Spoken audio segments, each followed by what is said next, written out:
ഈ വീഡിയോയിലേക്ക് എല്ലാവർക്കും സ്വാഗതം. അങ്ങനെ ബാലചന്ദ്രനാണെങ്കിലും ഓരോരോ കാര്യങ്ങൾ അങ്ങ് ഓർക്കുകയാണ് കേട്ടോ. അലീനേനെ മനുവും ബാലേന്ദ്രനും കൂടിയാണല്ലോ കൂട്ടിക്കൊണ്ടുവന്നത്. അപ്പോൾ ആ സമയത്ത് ബാലേന്ദ്രനാണെങ്കിലും മനുവിനോട് ചോദിച്ചിട്ടുണ്ടായിരുന്നല്ലോ, നിന്റെ മുത്തശ്ശനാണെങ്കിലും ഇത്രയും ദൂരം വന്നിട്ട് ഇവിടുന്ന് ഒരു ഹോം നേഴ്സിനെ ഇങ്ങനെ കൊണ്ടുപോകാൻ ഇതിലെന്തോ കാര്യമുണ്ടല്ലോ, എന്താ പാലായിലൊന്നും ഹോം നേഴ്സിനെ കിട്ടാത്തതുകൊണ്ടാണോ എന്നൊക്കെ ഇങ്ങനെ മനുവിനോട് ചോദിച്ചതും അതുപോലെ തന്നെ അലീനേനെ അവർ രണ്ടുപേരും കൂടെ കൂട്ടിക്കൊണ്ടുവന്നതും ഒക്കെ ഇങ്ങനെ ഓർക്കുകയാണ് കേട്ടോ.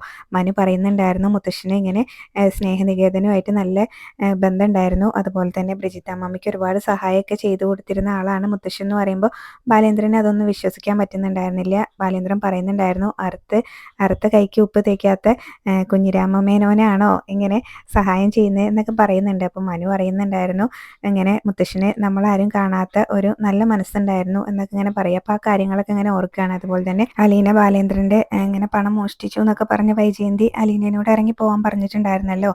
പിന്നെ അലീന തെറ്റൊന്നും ചെയ്തിട്ടില്ല എന്ന് മനസ്സിലായപ്പോൾ ബാലേന്ദ്രൻ തന്നെയാണല്ലോ അലീനനെ ഇങ്ങനെ പോവാതെ പറഞ്ഞയക്കാതെ അവിടെ പിടിച്ചു നിർത്തിയതും. അപ്പോൾ ആ കാര്യങ്ങളൊക്കെ ഓർക്കുന്നുണ്ട് കേട്ടോ. ബാലേന്ദ്രനാണെങ്കിലും ആഗ്രയിലേക്കുള്ള യാത്രയിലാണെന്ന് തോന്നുന്നുണ്ട്. അത് കഴിഞ്ഞ് പിന്നീട് കാണിക്കുന്നത് മാമച്ചായനും ഗ്രേസമ്മ രേവതിക്കുട്ടിയൊക്കെ തിരിച്ചു വന്നതാണ്. അപ്പോൾ അവർക്ക് വണ്ടിയിൽ നിന്നൊന്നും ഇറങ്ങാൻ വയ്യട്ടോ. അപ്പോൾ അത്രയ്ക്ക് ക്ഷീണിച്ചിട്ടുണ്ട്. അപ്പോൾ ജോസൂട്ടി വന്ന് ചോദിക്കുന്നുണ്ടായിരുന്നു, എന്താ ആരും ഇങ്ങനെ കാറിൽ നിന്ന് ഇറങ്ങാത്തത്, അവിടെ തന്നെ ഇരിക്കുന്നതെന്ന് ചോദിക്കുമ്പോൾ നന്നായിട്ട് ക്ഷീണിച്ചിട്ടുണ്ട് എന്ന് പറയും. 400 കിലോമീറ്റർ ആണല്ലോ യാത്ര ചെയ്തതെന്ന് പറയുമ്പോൾ മാമച്ചായൻ പറയുന്നുണ്ടായിരുന്നു, അതിങ്ങനെ വെറുതെ പോയതല്ല, ഞാൻ ഓടിച്ചു വിട്ടാണെന്ന് പറയുന്നുണ്ട് കേട്ടോ. അപ്പോൾ നല്ല ക്ഷീണമാണെന്ന് പറയുകയാണ്. അപ്പോഴേക്കും രേവതിക്കുട്ടി വണ്ടിയിൽ നിന്ന് ഇറങ്ങിയിട്ട് ഗ്രേസമ്മേനെ പിടിക്കുന്നുണ്ടായിരുന്നു. അപ്പോൾ ജോസൂട്ടി പറയും, അവൾക്ക് ക്ഷീണമൊന്നും ഇല്ലല്ലോ എന്നിട്ട് രേവതിക്കുട്ടിക്ക്.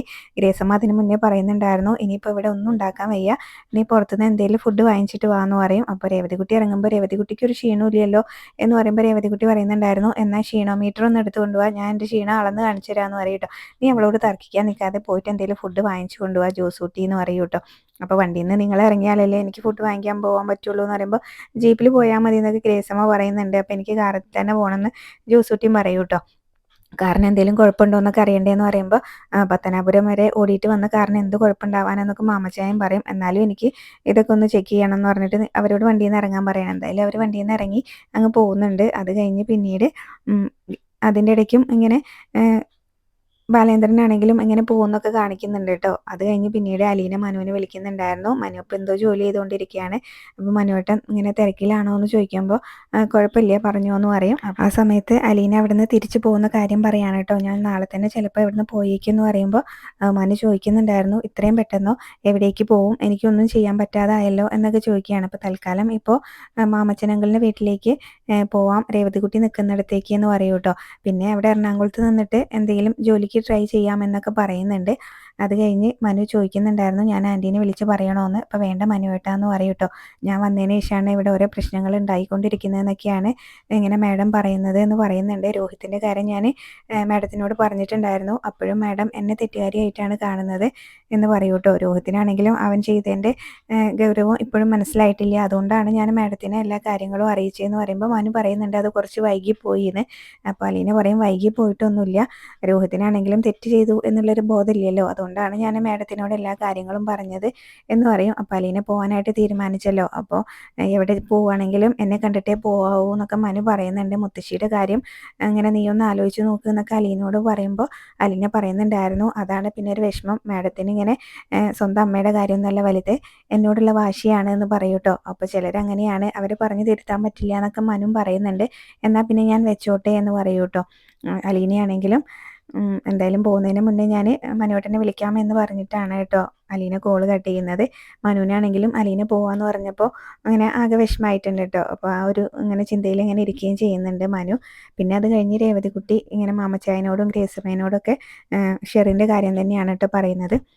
ഷെറിന് കല്യാണം കഴിഞ്ഞ് 2 വർഷം നല്ല രീതിയിലാണല്ലോ ജീവിച്ചത്, അതിനുശേഷം അങ്ങനെ ആണല്ലോ പിന്നെ ഇങ്ങനെ മാനസിക നില തെറ്റിയതും ഒക്കെ. അപ്പോൾ അവർ ആ കാര്യങ്ങളൊക്കെ ഇങ്ങനെ സംസാരിക്കുകയാണ്. അപ്പോൾ രേവതിക്കുട്ടിയാണെങ്കിലും ഓരോരോ ചോദ്യങ്ങൾ ഇങ്ങനെ മാമച്ചായനോടും ഗ്രേസമ്മേനോടും ചോദിക്കുന്നുണ്ടായിരുന്നു കേട്ടോ. ഷെറിൻ ചേച്ചിക്ക് കല്യാണം കഴിഞ്ഞപ്പോഴൊന്നും ഒരു കുഴപ്പമില്ല എന്നല്ലേ ആൻസി ചേച്ചി പറഞ്ഞത്, പിന്നെ എപ്പോഴാണ് പ്രശ്നം ഉണ്ടായത്, കല്യാണം കഴിഞ്ഞ് 2 വർഷം കഴിഞ്ഞിട്ടാണ് ഇങ്ങനെ ഒരു കുഴപ്പമുണ്ടായത് എന്നൊക്കെയാണ് പറഞ്ഞത്. അതിൻ്റെ ഇടയ്ക്ക് ഷെറിൻ ചേച്ചി ആൻസി ചേച്ചി നമ്മളോട് കുഞ്ഞിൻ്റെ കാര്യമൊന്നും പറഞ്ഞില്ലല്ലോ.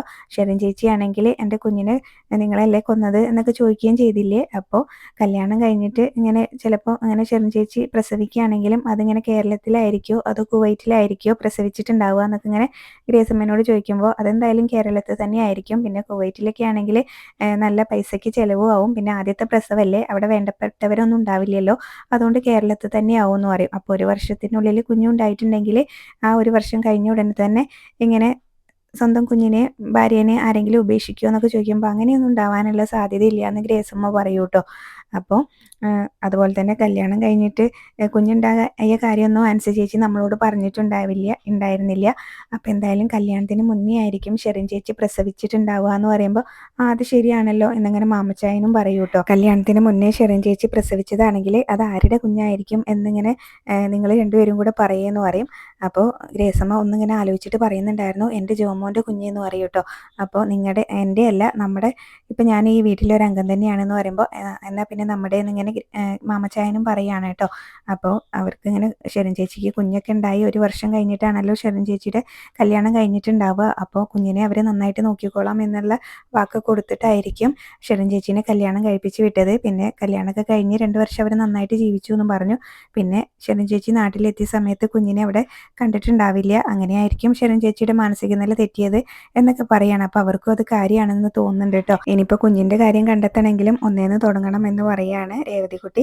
എന്തായാലും നിങ്ങളുടെ ഇന്നത്തെ ഉറക്കം പോയി കിട്ടിയില്ല, ഞാൻ പോവാണെന്ന് പറഞ്ഞിട്ട് രേവതിക്കുട്ടി അവിടുന്ന് മുകളിലേക്ക് പോകും കേട്ടോ. അപ്പം മാമച്ചേനും ഗ്രേസമ്മയും ആകെ വിഷമിച്ചിരിക്കുകയാണ്. പിന്നീട് ബാലചന്ദ്രനെ കാണിക്കുന്നുണ്ടായിരുന്നു. ബാലചന്ദ്രനാണെങ്കിലും ആഗ്രയിലേക്ക് പോകുന്ന പോക്കാണെന്ന് തോന്നുന്നുണ്ട്. ഇടയ്ക്ക് പെട്രോൾ പമ്പിൽ കയറിയിട്ട് പെട്രോളൊക്കെ അടിക്കുന്നുണ്ടായിരുന്നു. ഇതിൻ്റെ ഇടയിൽ വൈജയന്തി ഇങ്ങനെ വിളിക്കുന്നുണ്ടായിരുന്നു കേട്ടോ ബാലേന്ദ്രനെ. അപ്പോൾ കോളൊന്നും എടുക്കുന്നില്ല. ഇത്രയൊക്കെയാണ് ഇന്നത്തെ എപ്പിസോഡിൽ കാണിച്ചിട്ടുണ്ടായിരുന്നത്. ബാലേന്ദ്രൻ ആഗ്രയിലേക്ക് തന്നെയാണ് പോകുന്നത് കേട്ടോ. അത് കഴിഞ്ഞ് പിന്നീട് നാളത്തെ പ്രൊമോ കാണിക്കുന്നുണ്ടായിരുന്നു. അലീന മുത്തശ്ശീനോട് പറയുന്നുണ്ടായിരുന്നു, ഞാൻ ഇവിടേക്ക് വരേണ്ടിയിരുന്ന ആളല്ലായിരുന്നു, ഞാൻ ഒരിക്കലും ഇങ്ങോട്ട് വരാൻ പാടില്ലായിരുന്നു എന്നൊക്കെ മുത്തശ്ശീനോട് സങ്കടത്തോടു കൂടി പറയുന്നുണ്ട്. പിന്നീട് കൃഷ്ണമോളാണെങ്കിലും അലീനനെ പറഞ്ഞു വിടാതിരിക്കാൻ വേണ്ടിയിട്ട് മുത്തശ്ശീനോട് പറയുന്നുണ്ടായിരുന്നു, അലീന ചേച്ചീനെ ഇങ്ങനെ പറഞ്ഞു വിടരുത്, മുത്തശ്ശി ഇങ്ങനെ അമ്മേനോടൊന്ന് സംസാരിക്കണം എന്നൊക്കെ അലീന ചേച്ചി ഇവിടുന്ന് പോയിട്ടുണ്ടെങ്കിൽ അലീന ചേച്ചിയുടെ വില മനസ്സിലാവുള്ളൂ എന്നൊക്കെ കൃഷ്ണമോള് നല്ല സങ്കടത്തിൽ ഇങ്ങനെ പറയുന്നുണ്ട് കേട്ടോ മുത്തശ്ശീനോട്. പിന്നീട് ബാലേന്ദ്രനെ വിളിക്കുന്നുണ്ട് വൈജയന്തിയുടെ കോളൊന്നും ബാലേന്ദ്രൻ എടുക്കുന്നില്ല. പിന്നീട് എന്തോ വോയിസ് നോട്ട് എന്തോ അയക്കുകയാണെന്ന് തോന്നുന്നുണ്ട് ബാലേന്ദ്രൻ. നിന്റെ കോള് ഞാൻ എടുക്കാം, അത് അവസാനത്തെ കോളായിരിക്കും എന്നും പറയുന്നതും കാണിക്കുന്നുണ്ട് കേട്ടോ. അപ്പോൾ ഇത്രയാണ് പ്രൊമോയിൽ കാണിച്ചത്.